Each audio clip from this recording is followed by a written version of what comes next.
ജന്മന അംഗപരിമിതനായ കായംകുളം സ്വദേശി യാസിൻ എന്ന കൊച്ചുമിടുക്കൻ തനിക്ക് കിട്ടിയ അവാർഡ് തുക മുഖ്യമന്ത്രിയുടെ ദുരിതാശ്വാസ നിധിയിലേക്ക് സംഭാവന നൽകി മാതൃകയാവുന്നു. കൈരളി TV ഏർപ്പെടുത്തിയ ഫിനിക്സ് അവാർഡിലാണ് മഹാനടൻ മമ്മൂട്ടി ഈ കുരുന്നിന് അവാർഡ് നൽകിയത്. കഴിഞ്ഞ ദിവസം മുഖ്യമന്ത്രിയുടെ ഓഫീസിലെത്തിയാണ് തുക കൈമാറിയത്.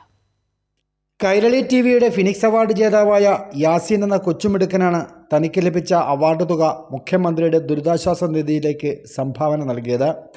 ജന്മന അംഗപരിമിതനായ ഈ കൊച്ചുമിടുക്കൻ്റെ കുടുംബം ഏറെ സാമ്പത്തിക ബുദ്ധിമുട്ടിലൂടെയാണ് മുന്നോട്ട് പോകുന്നത്. ഇതിനിടയിലാണ് തനിക്ക് കിട്ടിയ തുക സംഭാവനയായി നൽകിയിരിക്കുന്നത്.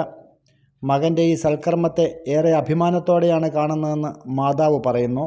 പാപ്പി ഇതുപോലെ നമുക്ക് എന്തെങ്കിലും ചെയ്യണം, എന്നെ കൊണ്ട് ഒക്കുന്ന കൂട്ട് എന്തെങ്കിലും ഒന്ന് കൊടുക്കാൻ നമുക്ക് കഴിയണമെന്നുള്ള ചിന്ത വന്നപ്പോഴത്തേന് നമ്മൾ വെച്ച് എന്തോ മോനെ ചെയ്യുന്നത്, നമുക്ക് അങ്ങനൊരു ചിന്ത നമുക്ക് ഇതുവരെ വന്നിട്ടില്ലായിരുന്നു. പക്ഷെ അവൻ പറഞ്ഞ് എനിക്കിതുപോലെ ഫിനിക്സ് അവാർഡിൻ്റെ ആ ഒരു എമൗണ്ട് നമുക്ക് മുഖ്യമന്ത്രിയുടെ ദുരിതാശ്വാസ നിധിയിലേക്ക് കൊടുക്കാമെന്ന് പറഞ്ഞു.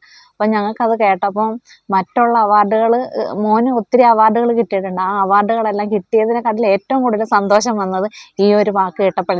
തൻ്റെ പ്രായത്തിലുള്ള ഒരുപാട് കുരുന്നുകളാണ് ദുരന്തത്തിൽ നഷ്ടമായത്. ഒട്ടനവധി കുട്ടികൾക്ക് മാതാപിതാക്കളെയും നഷ്ടമായി. ഇവരുടെയൊക്കെ സങ്കടങ്ങൾ വാർത്തയിലൂടെ അറിഞ്ഞതോടെയാണ് ഇവരെ സഹായിക്കണമെന്ന ചിന്താഗതി ഉണ്ടായതെന്ന് ഈ കൊച്ചുമിടുക്കൻ പറയുന്നു. എനിക്ക് ആ കൂട്ടുകാരെയും അവരെല്ലാവരും എനിക്ക് കാണാൻ ആഗ്രഹമുണ്ട്. ഇതൊക്കെ കഴിഞ്ഞ് ഞാൻ തീർച്ചയായിട്ടും അവിടെ പോകും. ആ കൂട്ടുകാരുമായിട്ട് കുറച്ച് സമയം ചെലവഴിക്കും. ഇപ്പം പോകാൻ പറ്റില്ല, കാരണം സൈന്യം ഇപ്പോൾ രക്ഷാപ്രവർത്തനം നടത്തിക്കൊണ്ടിരിക്കുക. അതിൻ്റെ ഇടയിൽ നമുക്ക് അവിടെ പോകാൻ പറ്റത്തില്ല. ഇത് കഴിഞ്ഞ് തീർച്ചയായിട്ടും ഞാൻ അവരെ കാണാൻ പോകും, അവരുമായിട്ട് കുറച്ച് സമയം ചെലവഴിക്കും. ഒരു മാസം മുൻപാണ് കൈരളി TVയുടെ ഫിനിക്സ് അവാർഡ് എറണാകുളത്ത് വെച്ച് മഹാനടൻ മമ്മൂട്ടി യാസീന് കൈമാറിയത്. തൻ്റെ വൈകല്യങ്ങൾ മറന്ന് ഈ കൊച്ചുമിടുക്കൻ കീബോർഡിലും മറ്റും കാട്ടുന്ന മികവുകളാണ് ഈ അവാർഡിന് ഈ കൊച്ചുമിടുക്കനെ അർഹനാക്കിയത്. ഷാജഹാൻ, കൈരളി ന്യൂസ്, ആലപ്പുഴ.